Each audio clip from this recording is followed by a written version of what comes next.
Saya jadi ingat ada teman saya bikin partai. Saya tanya, ngapain lo bikin partai? Udah gabung yang ada aja. Saya cuma pingin dipanggil ketum katanya.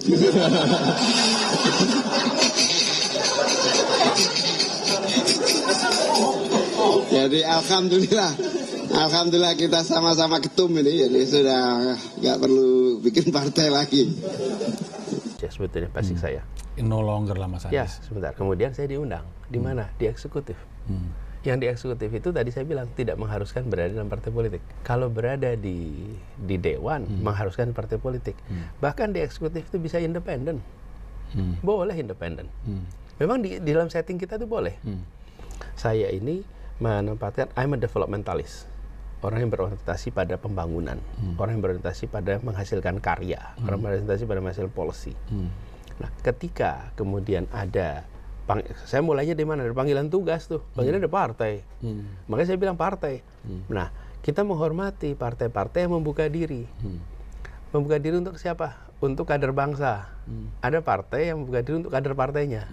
Tapi ada partai yang membuka diri untuk Orang lain. Untuk kader bangsa. Kader bangsa. Kenapa? Karena tidak semua orang berada di partai politik. Dan tidak harus semua orang berada di partai politik. Assalamualaikum warahmatullahi wabarakatuh. Seperti teman-teman udah tahu juga, semalam itu batas akhir pendaftaran pilkada. Pendaftaran sudah ditutup.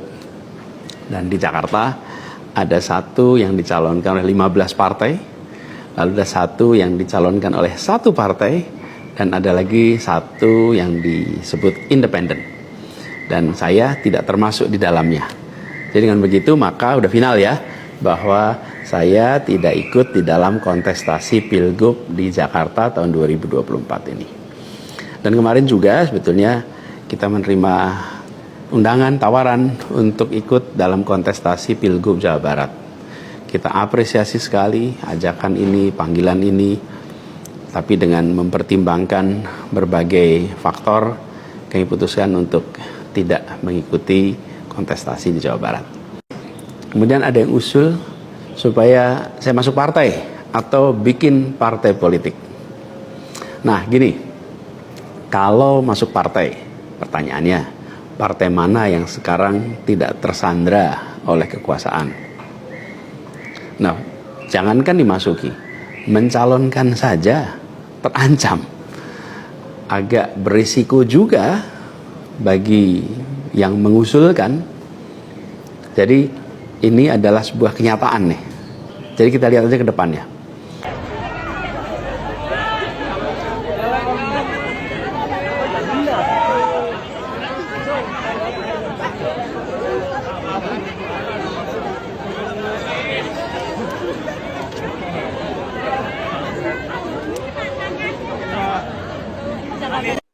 Halo teman-teman, berjumpa kembali bersama saya di Politik Dangi.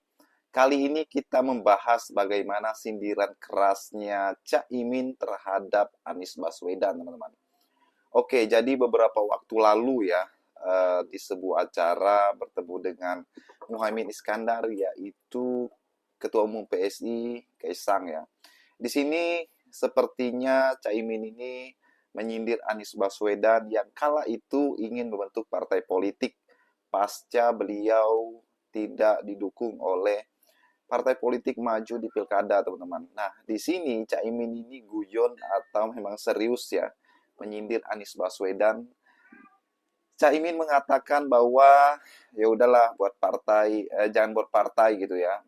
Kemudian masuk di partai politik yang sudah ada aja, kecuali kamu ingin dipanggil ketum gitu, ketua umum gitu. Nah, ini adalah sindiran terhadap Anies Baswedan, teman-teman. Seolah-olah Anies Baswedan ini ya gila jabatan, kemudian ingin dipanggil ketua umum. Kita juga nggak tahu ya apakah benar apa yang dikatakan Muhaimin Iskandar ini ya, karena Anies Baswedan saja tidak menanggapi apa yang dikatakan oleh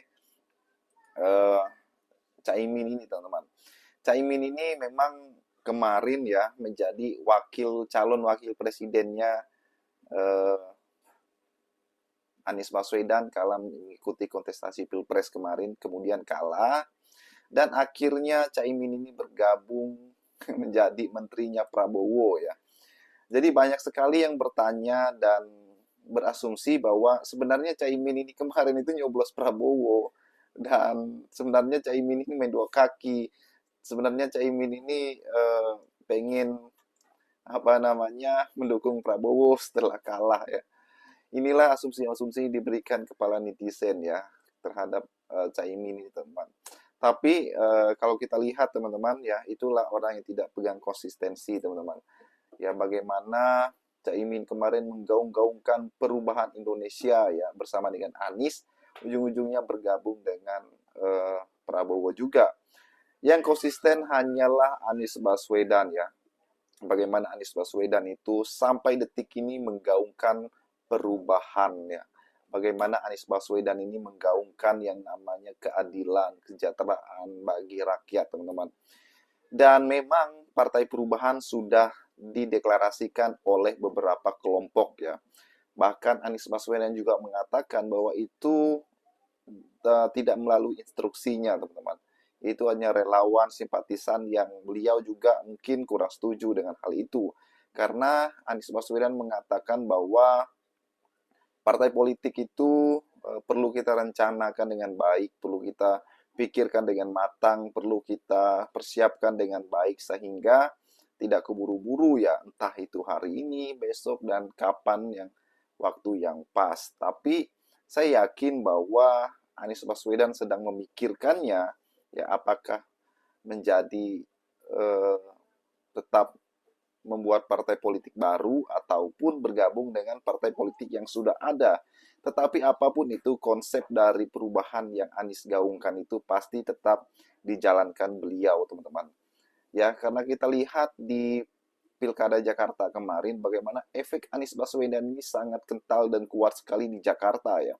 Bagaimana pemenangan Pramono Anung yang sangat signifikan 50,07% itu adalah salah satunya karena efek Anies Baswedan yang menyatakan dukungan terhadap Pramono Anung dan Dul kala itu, dan itu juga diakui banyak orang, teman-teman. Ini menyatakan apa? Ini menyatakan bahwa Anies Baswedan tuh memang sangat-sangat diperhitungkan di politik negara kita ini. Makanya Anies Baswedan itu selalu disindir, selalu dipermalukan ya. Tapi Anies Baswedan ini tipe orang yang santai, tenang, tidak mau terkecoh dengan apapun yang dikatakan orang-orang. Anies Baswedan itu kompleks ya, kualitas beliau dalam segi akademik ya, dari segi kepemimpinan ya, kemudian prestasi, bahkan pengalaman beliau juga ya di dunia akademik, di dunia politik, pernah menjadi gubernur, pernah jadi menteri, teman-teman. Ya, jadi kompleks sekali teman-teman ya beliau ini. Bagaimana menurut kalian? Kita diskusi di kolom komentar ya. Sampai jumpa lagi. Salam.